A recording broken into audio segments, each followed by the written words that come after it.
to my YouTube channel. If you're new here, karibu sana. I'm so happy to be here. I hope that you are too. And before I tell you guys what we'll be doing in this video, kindly take a moment and hit the subscription button down below. It's a red button and you get to hit it.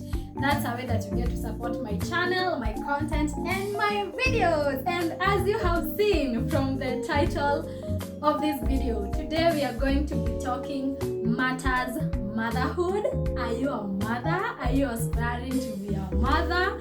I want to give you the heads up, or if you're a mother already, we can talk and interact, exchange our experience and get to learn more and more about motherhood. So karibuni sana. My name is Esther Wamboi. I am a proud mother of one beautiful daughter. She's almost turning 3. Yay! I'm gonna be getting my coffee. Nimelea guys, nimelea, and I want to promise you it has not been easy.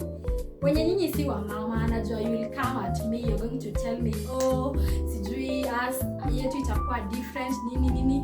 I am here to assure you that everything is always like 90% the same. Hakuna difference kubwa. Lakini tukuambianga amsikiangi, so experience is the best teacher. I have organized my thoughts into 3 different categories. 4 actually. First, I'm going to tell you how I found out I was pregnant. Then I'm going to discuss about my pregnancy journey. And as I talk about my pregnancy journey, my labor and delivery, I'm going to divide that into 3. We're going to talk about the good, the bad, and the ugly. So let's start with how I discovered that I'm actually pregnant. So I'm going to start by telling you guys I was pregnant at the age of 23. I know I was too young. And guys, before I deep dive into this conversation, today is on a Sunday, 21st of January. I was at church and I knew today I'm going to have this conversation with you guys.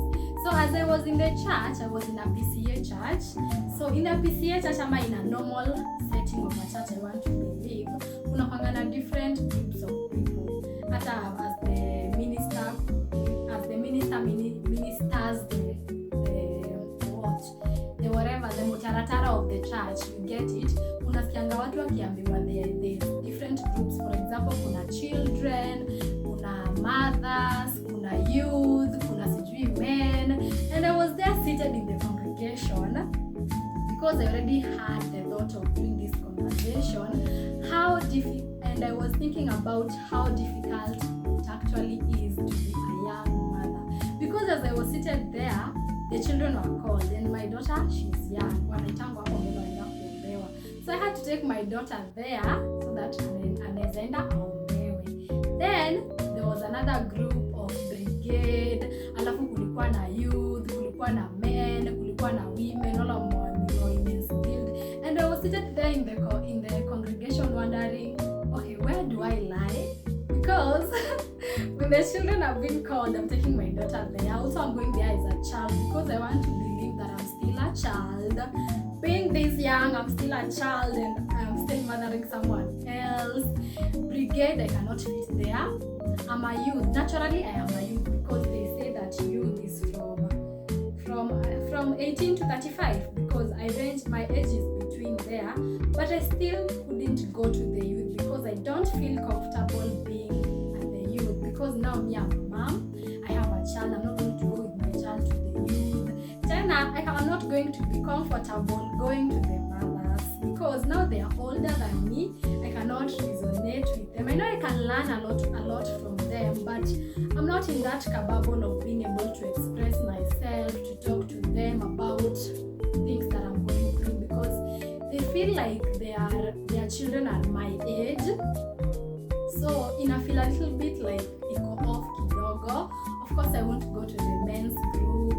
Alafu nilikuwa tu nimekaa hapo kwa hiyo congregation nikifuta, oh my god, being a young mother is tough because now you don't know where you should be placed. Normally when you are in the youth, you don't have a child. When you are in the children, you are a child there. Now me, I am a little bit confused.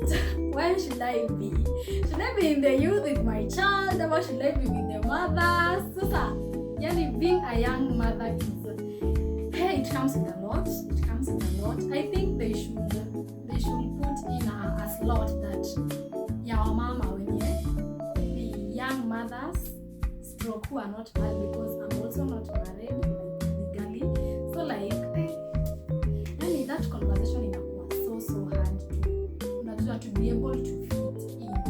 That aside, let's get to how I discovered that I was pregnant. So I was 23 years old back then, and I remember vividly it was not even after Corona, it was during Corona, but at that particular time things had opened up, lockdown ilitolewa, so people could start traveling from different places, and you can guess where I'm getting at. I got a Corona baby. Yes, my baby was born during Corona, during the COVID-19. So it was, we first closed school after imeannounce tulifungana shule.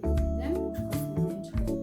Now when the lockdown was lifted, me I traveled back to school, not even to school, to Kitengela, because at that time during the lockdown I was in Boranga. So I traveled back to Kitengela and I started working. I had like a small business. I'll tell you about it one day. So I was doing that business, preparing to go back to school in September. So that time, I don't want to get into details, Sana, but I want to give you the context of what actually happened. So forgive me if I'll not get into details. When I was doing my work, I was doing that small business, and I happened to meet with my boyfriend on one of the days, and we had fun, and it was a moment for us, and everybody went their own ways. Me karudi home. Then we meet again right before I have my menses, and of course we get intimate and do what people do so that they can get pregnant. Mind you, I was not preparing to get pregnant. I was still in school, so pregnancy was out of the picture for me. But regardless, we did what we did, and when we were done and we were ready to go home, my boyfriend begins a conversation, and he began to ask me leading questions. He began to ask me questions like, have you had your periods? How do you feel? And I'm like, oh my God, why are you asking me such questions? And I begin to ask him. I gave him an answer, of course. I told him no, not yet, but I'm expecting them soon. And he began to tell me that this time it felt different. And I'm asking, what felt different? And he begins to tell me that my body does not feel the same. And I'm like, oh my God, could I be pregnant? Could I be pregnant? I cannot do this. Hey, hapo ndo niliingia panic mode. Nikaingia panic mode, nikaingia depression, nikaingia kila kitu, nikadive into pain, nikajua now my life is done, like deal for done. Hey, now it's remaining like 2 days to my menses, and after that conversation, I was in shock, and everybody, of course, akaenda njia zake. Let me tell you guys, I couldn't find sleep. I couldn't sleep like the whole night. I was like, oh my God, no, I can't be pregnant. This is not my portion. For a moment I used to think that pregnancy is for other people, not me, because I used to think I was careful, and I was not careful, of course, because I was not using contraceptives. But now withdrawal. I know if you are using withdrawal, I'm about to break your heart. And tell you that it may work for a little bit period, alafu things may start to get bad, because withdrawal is not the safest method, because it's actually very risky to use it, and that is what I'm using together with my safe days. If you don't know how to calculate safe days, I'm going to do a video one day and show you guys how to use safe days. Although, let me put a disclaimer, they are not 100%, because that is what got me pregnant. Withdrawal plus safe days, that is what got me pregnant. So back to the story. Now I went at home, I'm not not able to sleep. Nikasema I'm going to be patient, and that is very unlike me. I am going to be patient and wait until my day of having menses comes. Then if I don't have the menses is when I'm going to test. Guys, I don't know where I got the patience, but I waited the first day, the second day, and the third day. And now the third day is the day that I'm supposed to get my menses, and I wait for them, I pray for them. I almost fasted, guys. I almost fasted to get my menses, and they were nowhere to be seen. They were nowhere to be seen, and I was like, oh my God, this is it. This is it. My education, my career, my life, everything is done. And I was scared. I was depressed. At this point, I'm not even eating anything. I'm just crying and I knew this is it. And the day came. That day I was going to do my small business, as I have told you. So during lunch hour is when I decided I'm going to buy the kit and go and test. By we, I was accompanied by my boyfriend. So I was at Kitengela. If you are in Kitengela, you know Kitengela. That is why I did it. And it was so dramatic because, oh my God, I was so scared. So I went to a chemist and I bought the kit. I bought 3 of them, and hapo kwa chemist kulikuwa na kitu tumbler, ile ndio kibangi. When you buy medicine they give you water. Nikamwambia madam, please help me with some water. Nilikuwa nataka tumbler. Then that tumbler is what I'm going to use to go and pee on it so that I can do the test. So that is what I did. I borrowed water. She gave me with the tumbler. Then I went. Nikaenda nikapata choo za ladies, and then my boyfriend akaingia kwa choo za men. So mimi nikaingia kwa choo, nikafika kwa choo, and I was like, let me do this moment of truth. And at this point I'm praying to God, don't let this happen to me. Don't let this happen to me. Oh my God, I can't be a disgrace to my family. Oh my God, I was so scared. Putting in mind that absolutely nobody in my family has ever gotten a child out of wedlock, I'm going to be the first. So I'm like, oh my God, and I'm also a firstborn. I was like, no, this is not happening to me, no. So nikaingia kwa choo and I peed in the tumbler, nikafungua hiyo kit, nikachukua nikarusha ndani. Nikaangalia kwa sister hiyo kitu ya kuflash, nikaekelea hapo juu.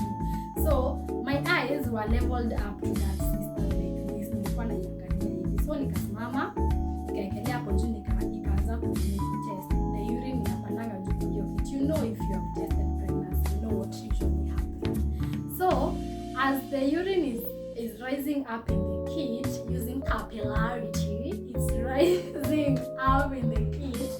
I see one line and I'm like, oh, thank God, we are good, thank you Jesus. And I begin to put on my pants, and right before I close now the zip, right before I close, I check again, and guess what I saw, guys?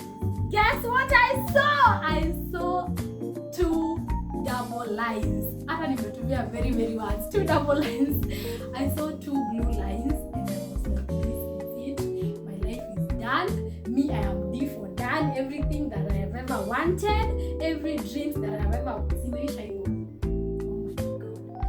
Mimi nilitoka vile nilikuwa kwa hicho. Sikuwa hata nimefunga. Trouser ilikuwa hapa. Sikuwa hata nimepandisha juu. Ilikuwanga hapa. Nilitoka kwa hiyo choo hiyo. Nikatoka nje ya mlango ya choo. Alafu I began to go to now the main exit. And as I was almost exiting the door, I saw another lady coming, and she's like, hey, she was terrified because I was running, I was in motion. So when I saw her, it's when I got back to my senses, and I went back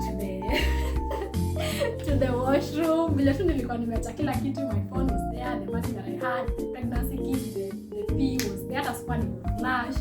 Nikarudi ndani, I picked my nguo kwanza. I picked the pregnancy test, nikaiangalia, and for sure I have 2 blue lines pregnant. I am pregnant. Oh my god. Nikachukua kiti yangu, I poured the pee, disposed the cup, flushed the toilet, picked my phone and the money that I had. Inja kabisa mpaka sasa hivi. Sikutoka nje. I am looking for my boyfriend and he's nowhere to be seen and I'm like, oh my god, just like that.